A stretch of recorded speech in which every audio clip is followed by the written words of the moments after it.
columnist says the rhetoric she hears from so-called reasonable conservatives like Ben Shapiro sound a whole lot like the rhetoric racist Confederate Southerners used to defend slavery.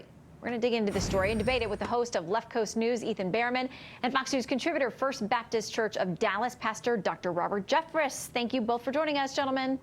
Thank you, Shannon. Hi, Shannon. Okay, so we've got the graphic from this. You can see that they used with the report. It's essentially a Confederate soldier sitting at a laptop, which would not have happened in real life. But, you know, you can see what the message is they're trying to get across there. And this is what they say. Eve Fairbanks writing, the reasonable rights rhetoric is exactly the same as the antebellum rhetoric, the same exact words, the same exact arguments, rhetoric, to be precise, in support of the slave-owning South. Pastor, what do you make of the comparison? Look, the left is always trying to label conservatives as either racist or Nazis. This time, this writer is going for racist. And she uses a very bad argument. She says because they use some of the same language.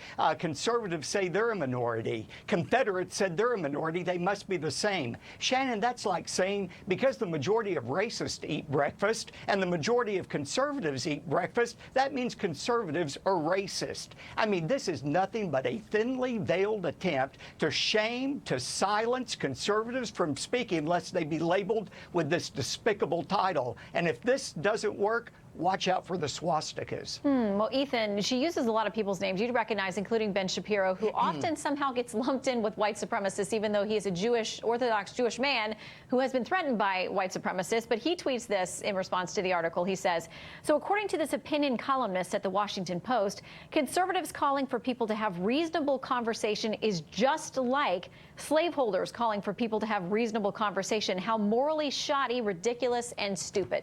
Ethan?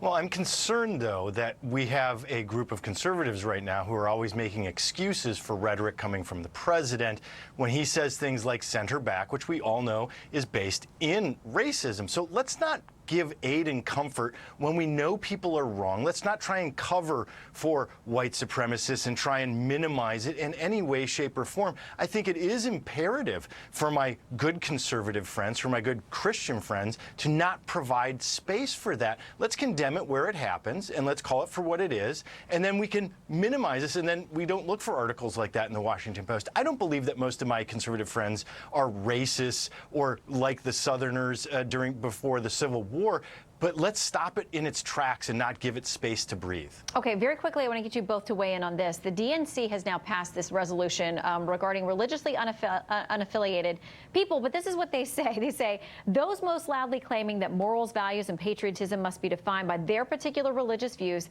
have used those religious views with misplaced claims of religious liberty to justify public policy that's threatened the civil rights and liberties of many Americans, including but not limited to the LGBT community, women, and ethnic and religious non-religious minorities. Quick response from both of you. Start with you, Pastor.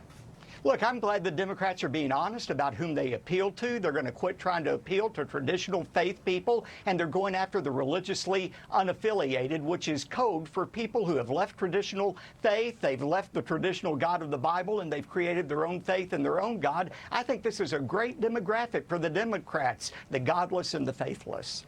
Ethan?